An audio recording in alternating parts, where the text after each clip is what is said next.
Welcome to Stuff You Missed in History Class, a production of iHeartRadio.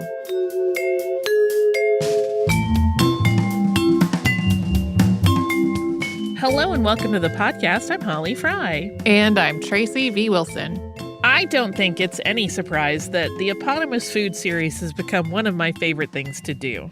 Yeah, we get a lot of emails from listeners who also have found it to be a favorite. It's super fun. Who doesn't want to talk about food, delicious or otherwise? But last time we did an all chocolate edition. This time I thought it might be fun if we only talk about beverages. Which, just to set it up, we're doing kind of an assortment. So one is a mocktail, technically. One is a cocktail, and one is a brand with a person's name attached to it. So we're getting a little bit of a spread of options. And there are some surprises in here for me personally. Yeah. And it just made me very, very nostalgic about various things I have consumed and enjoyed over the years. So hopefully it will do the same for you. And then I feel like we're setting up for a very lively Friday conversation. Yeah, I think so. We'll start with an absolute classic and one of the earliest mocktails, and that's the Shirley Temple. So probably not a surprise who it's named for, child star Shirley Temple. And if you don't know who that is, Shirley Temple was a leading child star in the 1930s. And in the U.S., as the country was completely engulfed in the Great Depression that followed the 1929 stock market crash, she really became kind of an antidote for the failing morale of the country. Even President Franklin D. Roosevelt said, quote, "As long as our country has Shirley Temple, we'll be all right."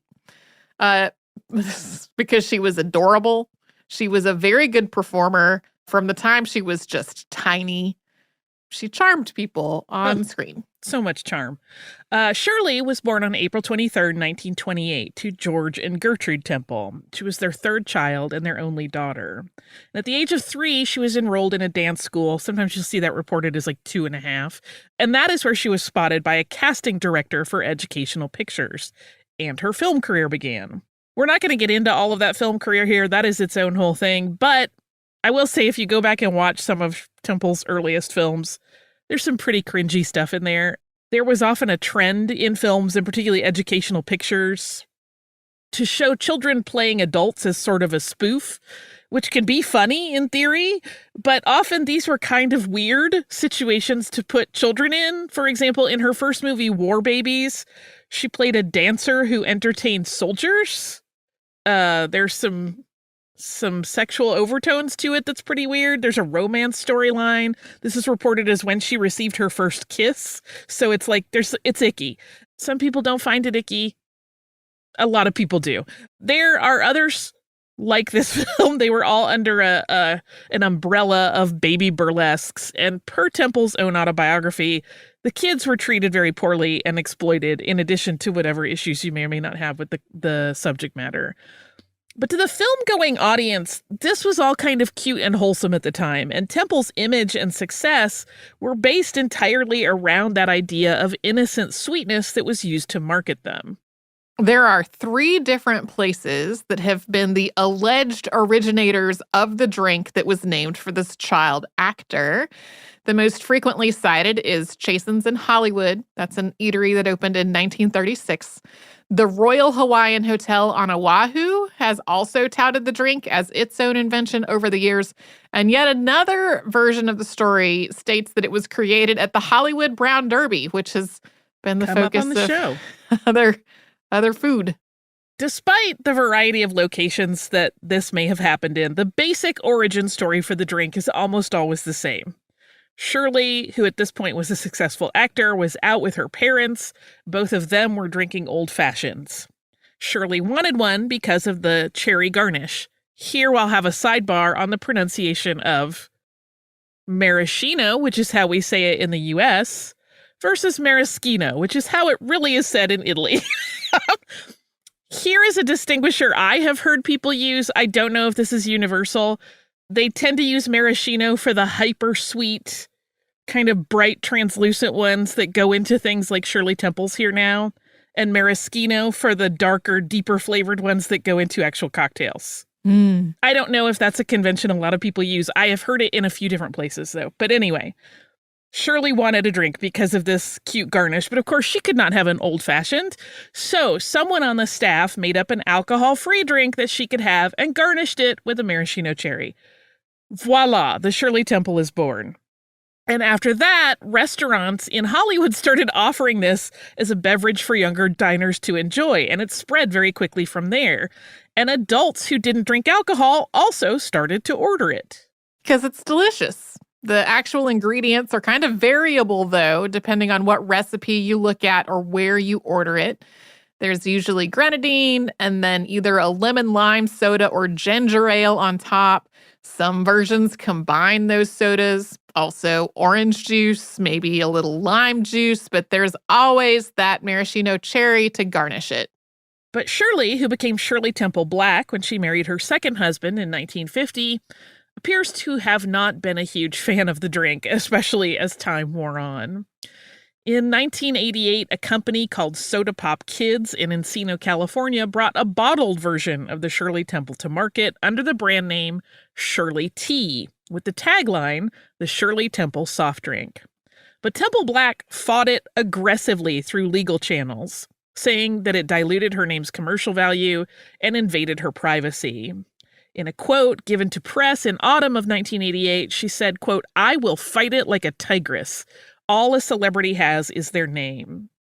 She noted in another interview, quote, "I have always been very cautious all of my life to make sure any items are licensed. My lawyer will go after anyone who is using my name on a product without my permission." And she also stated that she thought most Shirley Temple drinks were just too sweet, and she didn't even really like it. And she felt like even though this drink contained no alcohol, it still kind of felt like marketing a cocktail to children, and she never liked that about it either. The legal battle over bottled Shirley Temple soda hinged on whether the name had become a generic term or not. Bradley Weidman, the owner of Soda Pop Kids, and his counsel argued that people had been able to walk into restaurants and order a Shirley Temple for 50 years at that point, so obviously it was a generic term. But Temple Black's attorney, Joseph M. Malkin, made the case that it did not matter how long people had been ordering Shirley Temples in restaurants. In 1971, a law had been passed in California making it illegal to use a person's likeness or name for commercial purposes without their consent. Malkin said in an interview with the Los Angeles Times, quote, "It's one thing to go into a bar and order a Shirley Temple drink, or go into a restaurant and get a Clint Eastwood sandwich. It's another thing to sell a soft drink as the Shirley Temple soft drink, or a sandwich as the Clint Eastwood sandwich." In late October of 1988, Temple Black was able to stop the use of her name associated with the sale of Shirley Tea temporarily. The court order stated that the company could sell existing inventory of the product, but it had to be relabeled to exclude her name. It appears that the company never got back to making it after the lawsuit. Today, you can occasionally find empty bottles with the Shirley Tea label on them on eBay with the Shirley Temple soft drink tag. Temple Black died in 2014, and today you can easily purchase drinks with the Shirley Temple name on them in both mocktail and alcoholic varieties. Okay, so it's time for one that I actually wanted to do for a long time as its own episode, and I kept backing away from it, but this seems like the right place to do it. Holy cow, everyone has been talking about Negronis in the last year. Yes. Particularly after House of Dragons actor Emma Darcy said the Negroni Sbagliato was their drink of choice in a viral TikTok from HBO's account with fellow House of Dragons star Olivia Cook. Okay, everybody knows this by now, but I'm just going to go over it. A Negroni Sbagliato has Prosecco in it instead of gin, and Sbagliato means mistake in Italian, so it's literally a mistaken Negroni. Also, just the delivery of how charming, they said charming it. as heck. Yes. Although it has led, I know, to people ordering it in a weird way. I'm not criticizing anyway. Whatever you do, it's fine. But if you say to a bartender, "I want a Negroni Sbagliato," you don't have to say with Prosecco. When they say that in that TikTok, they're explaining what it is, not saying it's this and you add this. They Additionally know. with Prosecco. They know that it's made with Prosecco. Yeah. So Where did the original cocktail, which usually consists of equal parts Campari, sweet vermouth, and gin, get its name? Before we talk about the person it's named for, we have to talk about its predecessor drink, the Americano. We do not mean a cafe Americano. That is a different thing. This is a drink that incorporates an Amaro. That's a bitter herb liqueur, specifically Campari. For the Americano, it's combined with sweet vermouth, which is a fortified wine that also has herbs, spices, and bark flavoring. And then that's topped off with club soda. It's a pretty light drink in terms of alcohol by volume. Yeah, the club soda makes it pretty refreshing. But the Americano was based on a drink called the Milano Torino. Maybe. Milano is a reference to Milan, the origin city of Campari, and Torino is a reference to Turin, where Vermouth di Torini comes from. This drink was invented by Gaspar Campari in the 1860s at Caffè Camparino in Milan. And it was, according to legend, popular with American tourists, but they preferred it diluted with a bit of club soda, thus the name Americano. But there's debate, however, about whether or not Italians also already drank it on occasion with a soda topper. According to author and drinks historian David Wondrich, who knows all of the things about the history of drinks, the Americano and Milano Torino are better described as kind of existing in tandem, with the Americano being a generic version and the Milano Torino being a variation. An Americano, according to his information, is not named for the version with the diluted club soda, but for the use of bitters with vermouth, which was considered an American practice. So what we can say with certainty is that in the 19-teens, the Americano was a very popular drink in Italy, both with people who lived in Italy and people who visited. Now we get to Negroni, the man, or more accurately, Negronis, because there are two different origin stories, and we're going to talk about both of those after a sponsor break.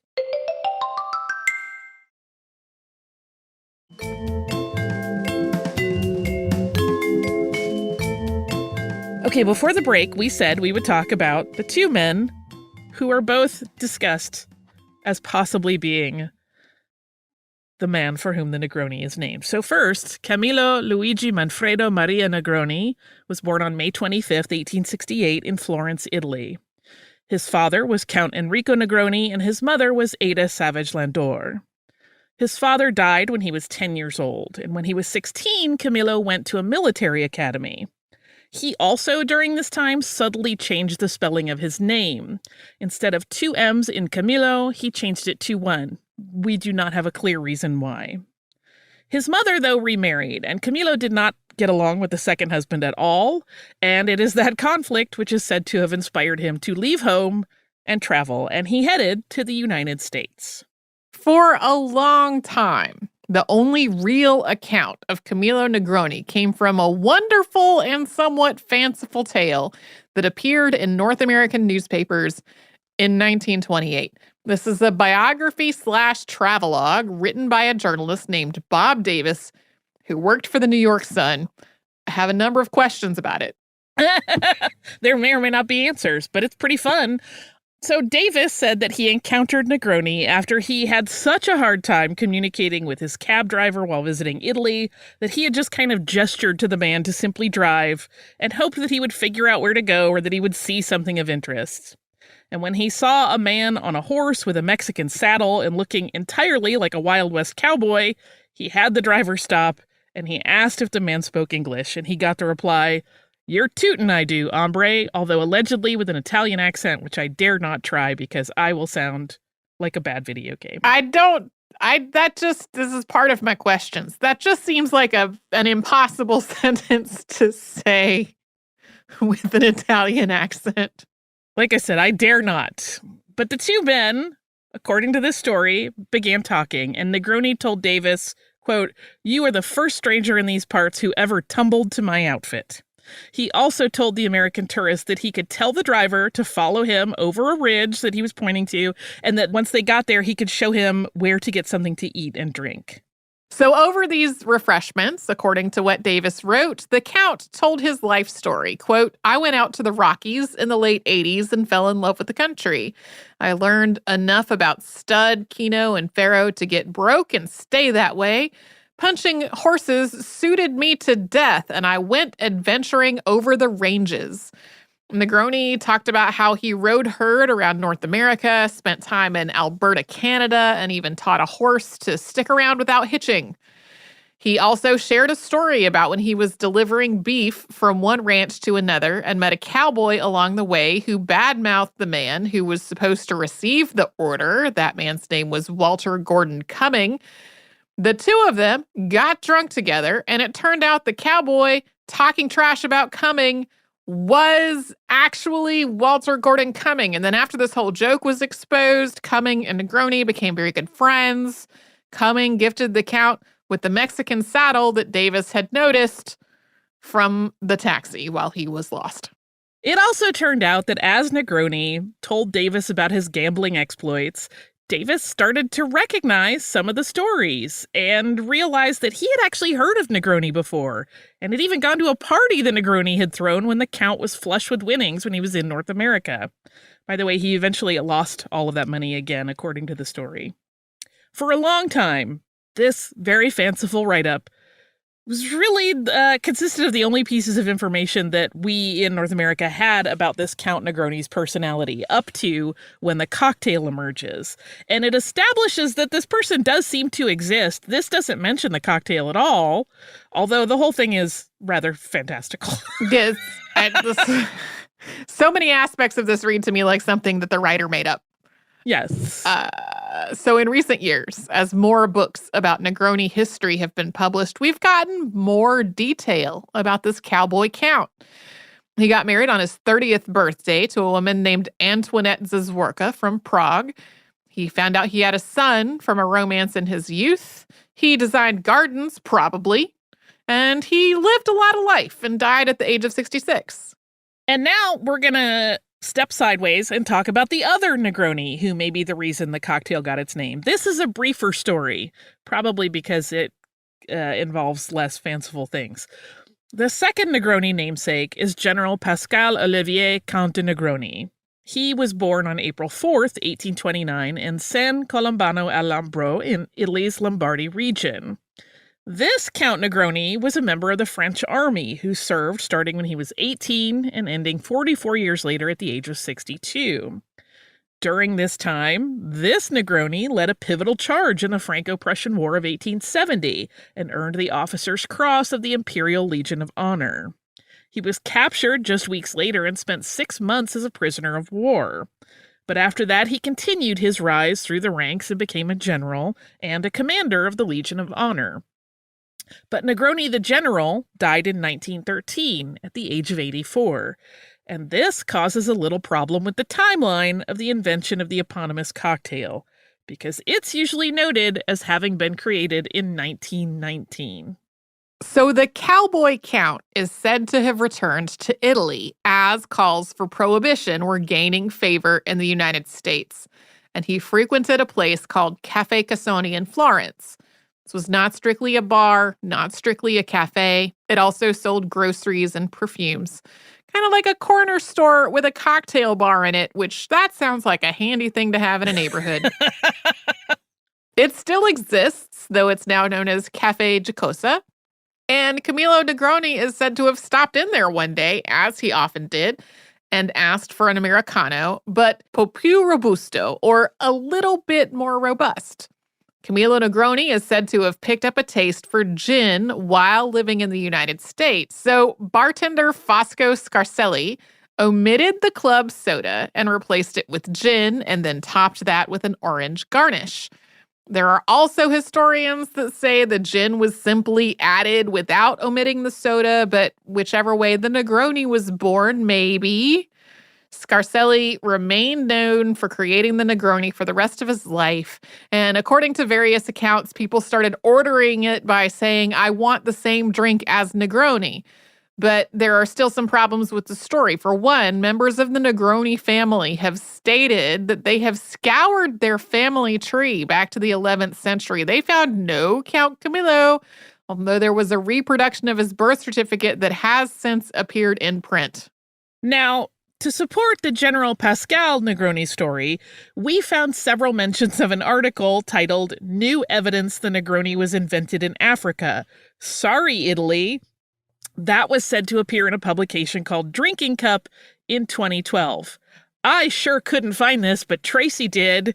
It's a now defunct site which featured a photo of a letter that Pascal Olivier Negroni sent to his brother that suggested that he created this drink in 1857 to celebrate his wedding, and he then introduced it to officers while he was stationed in Senegal in 1870.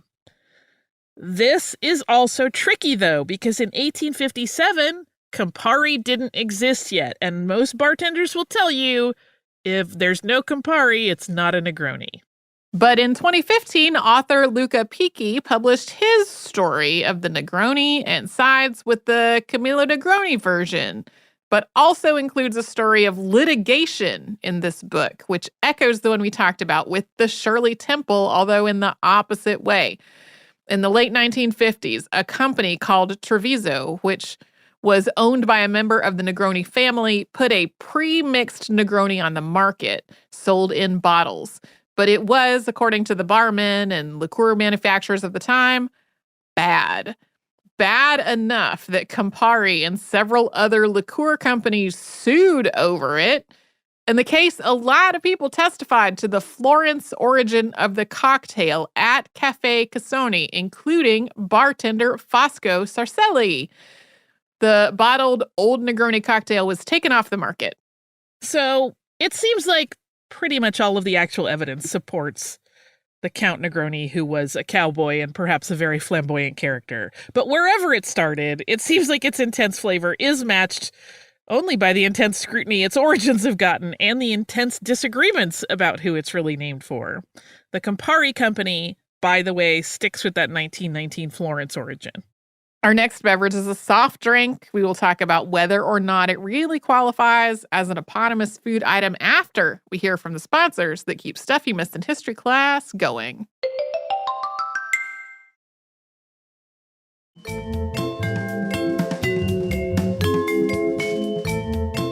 Alrighty, we have had a mocktail and a cocktail, and this next one is a soft drink. Have you ever wondered why Dr. Pepper is called that? Is there Dr. Pepper? Like the Negroni, there are competing stories. We definitely do know who invented this one, though, and a lot about the early years of Dr. Pepper. But the doctor himself, that it may or may not be known for, that's a little more mysterious. And this story starts in Waco, Texas, but it has roots in Virginia.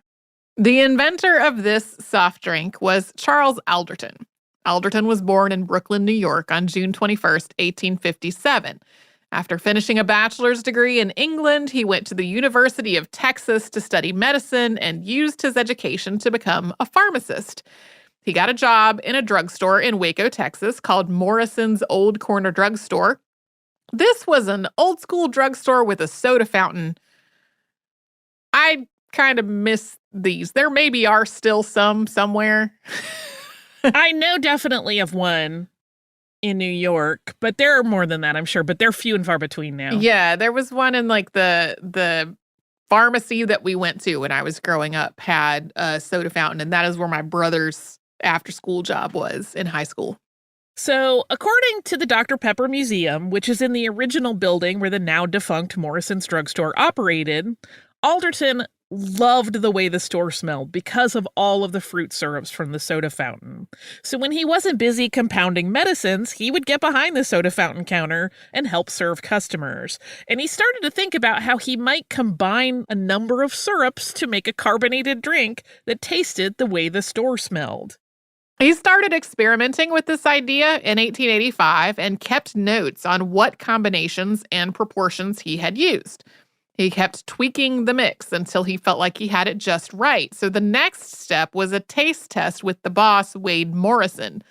Morrison also liked it, and they started offering it to customers who also liked it a lot. They patented this beverage on December 1st, 1885. At that point, it was just called a Waco, and it became so popular that other drugstores started buying the mix from Morrison so they too could sell Wacos. The burden of distributing that much product out of a drugstore got to be too much, especially because, according to legend, it has had 23 ingredients since the beginning. Alderton and Morrison could not keep up as demand grew. Enter Richard S. Lazenby, who was a beverage chemist. Lazenby owned a ginger ale company, and he approached Morrison and Alderton and suggested that he could help. And at this point, Morrison went into business with Lazenby. It seems that Alderton loved the creativity of creating this drink, working out the formula, but he wasn't really interested in the logistics of large-scale beverage manufacture. So Lazenby and Morrison went into business together, and they formed the Artesian Manufacturing and Bottling Company in 1891. Lazenby's son-in-law, J.B. O'Hara, also joined the company, and it changed names to the Dr. Pepper Company. I swear we're going to come back to the name, but for now, just know it changed names.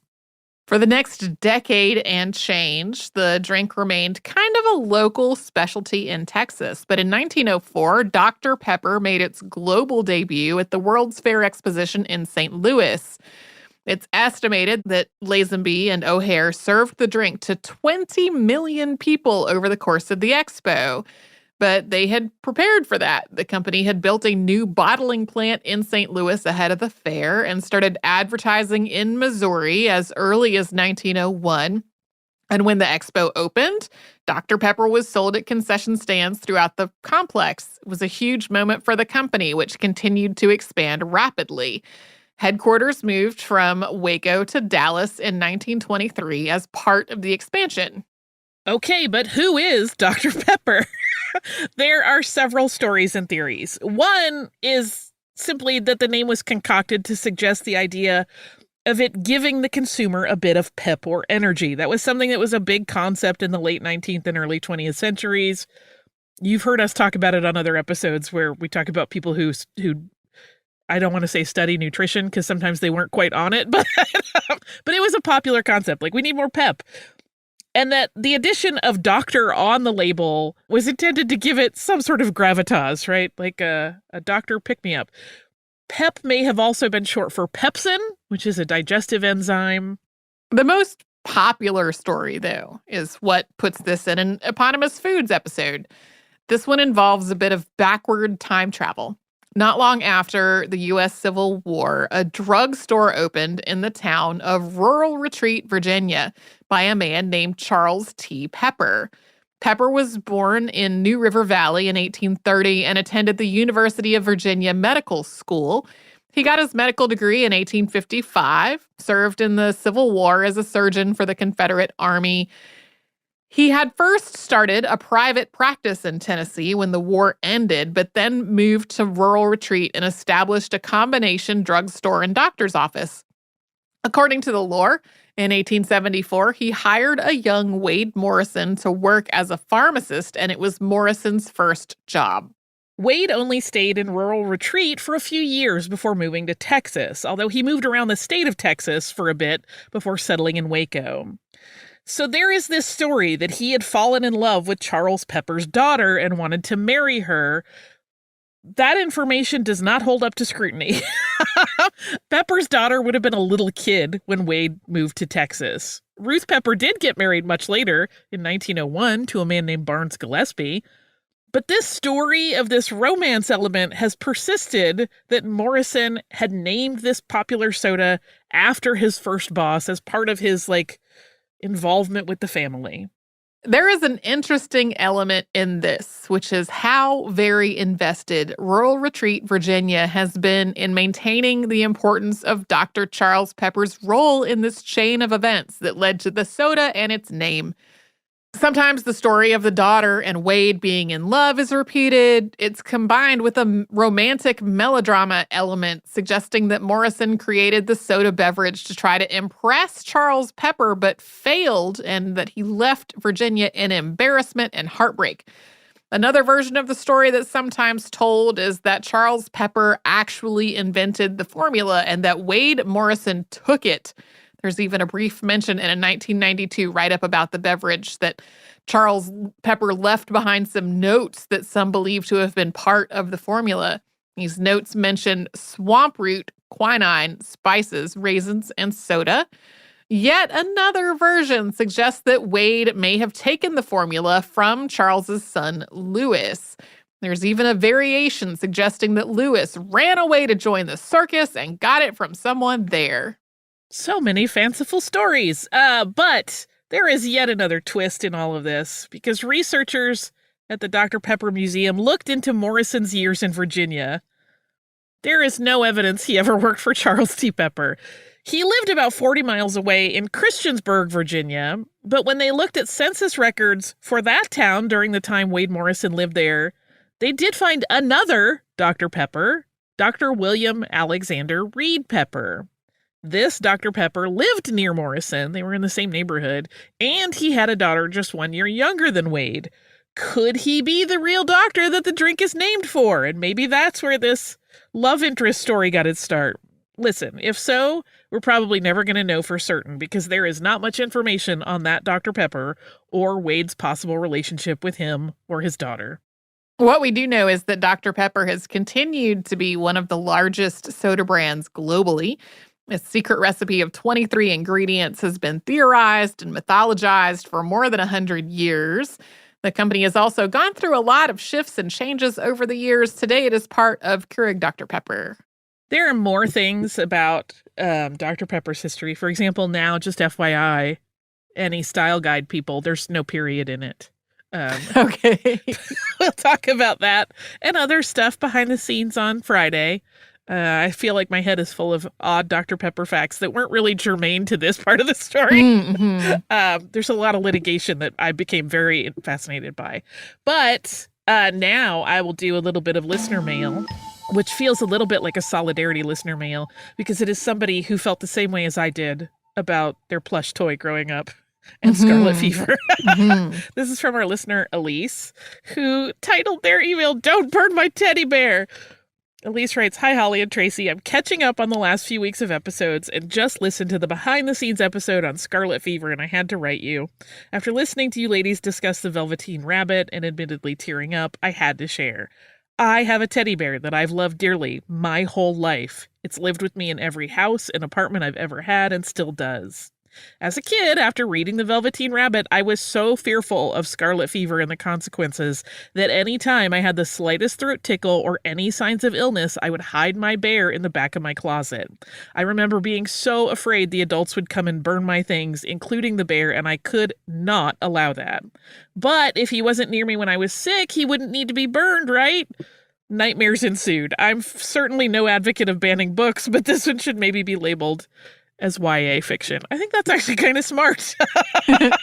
On another note, I cannot thank the two of you enough for all your hard work, sourcing materials for your episodes, working tirelessly to use respectful and updated language, and for the care with which you handle delicate and potentially triggering topics. I also love the laughter you share and find myself smiling and chuckling along with you, especially when I can predict one of your reactions to something.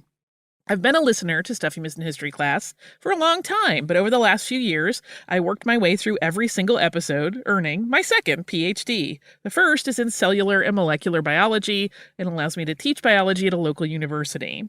During the last few years, your voices have become such a source of comfort and familiarity that I will save up episodes to listen to after a hard day. I'm so honored by that.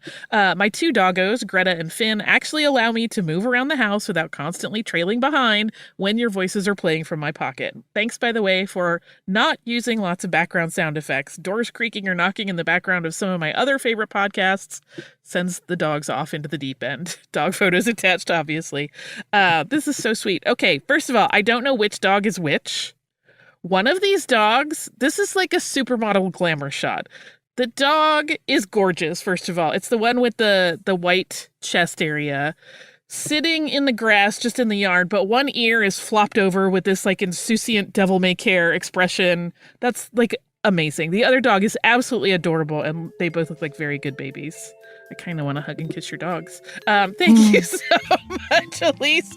I'm glad I'm not the only person who had contingency plans for my toys, and how they had to be kept safe at all costs. It was very reassuring. If you would like to write to us, you could do so at historypodcast@iheartradio.com. You can also find us on social media as Missed in History pretty much everywhere. And if you would like to subscribe to the show and haven't done so yet, maybe you, like Elise, want to get your PhD in stuff you missed in history class, you can do that on the iHeartRadio app or anywhere you listen to your favorite shows.